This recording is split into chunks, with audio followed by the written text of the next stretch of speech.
Viral video ular piton raksasa meliuk-liuk di sebuah kebun.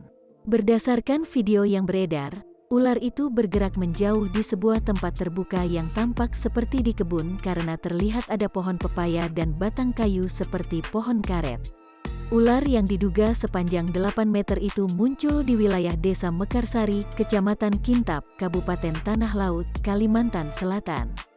Kepala Desa Mekarsari Witono ketika dihubungi Banjarmasin Pos via telepon, Rabu, tanggal 25 Agustus tahun 2021, membenarkan video penampakan ular tersebut berada di wilayah desanya.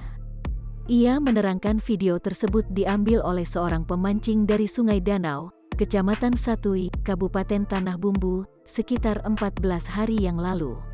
Warganya sudah biasa menemui ular saat beraktivitas di kebun meski memang ular yang dijumpai hanya ular kecil termasuk piton. Penampakan ular piton raksasa itu pun, lanjut Witono, bukan hal baru bagi warganya. Jangan lupa subscribe, share, komen, dan like ya!